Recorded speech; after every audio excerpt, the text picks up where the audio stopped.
While tanks and troops were still being loaded onto landing ships that Friday evening, Group Captain Stagg conferred again over secure landlines with the other meteorological centres. He had to give a firm report at the conference due to start at 21:30 hours, but there was still no agreement. Had it not been fraught with such potential tragedy, the whole business was ridiculous. In less than half an hour I was expected to present to General Eisenhower an agreed forecast for the next 5 days, which covered the time of launching of the greatest military operation ever mounted. No two of the expert participants in the discussion could agree on the likely weather even for the next 24 hours. They argued round and round until time ran out. Stagg hurried to the library in the main house to present a report to all the key commanders for Overlord. "Well, Stagg," Eisenhower said, "what have you got for us this time?"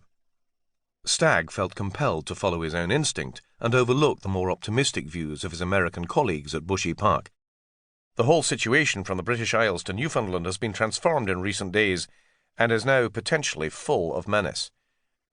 As he went into detail, several of the senior officers glanced out of the window at the beautiful sunset in slight bewilderment. It was still light because they were operating on double British summertime.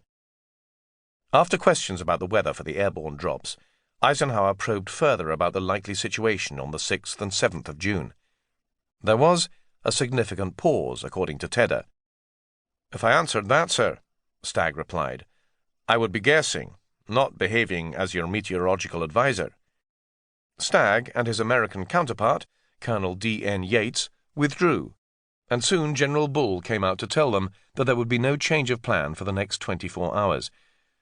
As they returned to their tented sleeping quarters, the two men knew that the first ships had already left their anchorages. Stagg could not help thinking of the black joke made to him by Lieutenant General Sir Frederick Morgan, the initial chief planner of Overlord. "Good luck, Stagg. May all your depressions be nice little ones, but remember we'll string you up from the nearest lamp-post if you don't read the omens aright." Early the next morning, Saturday the 3rd of June, the news could hardly have been worse. The weather station at Blacksod Point in Western Ireland had just reported a rapidly falling barometer and a force 6 wind. Stagg felt all but physically nauseated by the weather charts and the way the teams still analysed the same data in different ways. That evening, at 21:30 hours, he and Yates were summoned. They entered the library, its shelves emptied of books. Mess armchairs were arranged in concentric arcs, with commanders-in-chief in the front row and their chiefs of staff and subordinate commanders behind. Eisenhower, his chief of staff, General Walter Bedell Smith, and Tedder sat on 3 chairs facing the audience. "Gentlemen," Stagg began, "the fears my colleagues and I had yesterday about the weather for the next 3 or 4 days have been confirmed." He then launched into a detailed forecast.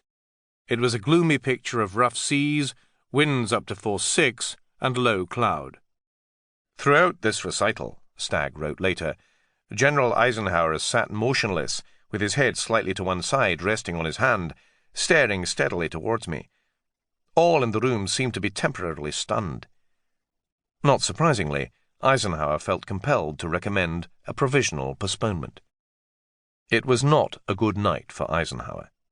His aide, Commander Harry Butcher, came to him later with the news that Associated Press had put out a tape stating, "Eisenhower's forces are landing in France." Even though the agency cancelled the story 23 minutes later, it had been picked up by CBS and Radio Moscow.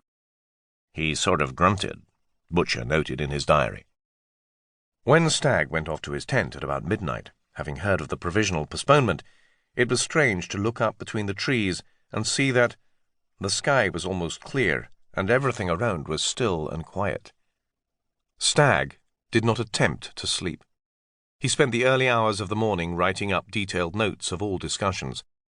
When he had finished, the forecast was no better, even though outside all remained calm. At 04:15 hours on the Sunday, the 4th of June, at yet another meeting, Eisenhower decided that the 24-hour postponement provisionally agreed the night before must stand. Without maximum air support, the risks were too great. The order went out to call back the convoys. Destroyers set to sea at full speed to round up landing craft which could not be contacted by radio and shepherd them back. Stagg, who had then gone back to his camp bed exhausted, was taken aback when he awoke to find that the sky was still clear and there seemed to be little wind. He could not face the other officers at breakfast. But later in the day he felt a certain shamefaced relief when the cloud and wind began to increase from the west. That Sunday was a day of endless questions. Surely the tens of thousands of men could not be kept cooped up on their landing craft. And what of all the ships which had put to sea and had now been ordered back? They would need to refuel, and if the bad weather were to continue, then the tides would be wrong. In fact, if conditions did not improve within 48 hours, Overlord would have to be postponed for 2 weeks. Secrecy would be hard to maintain, and the effect on morale could be devastating.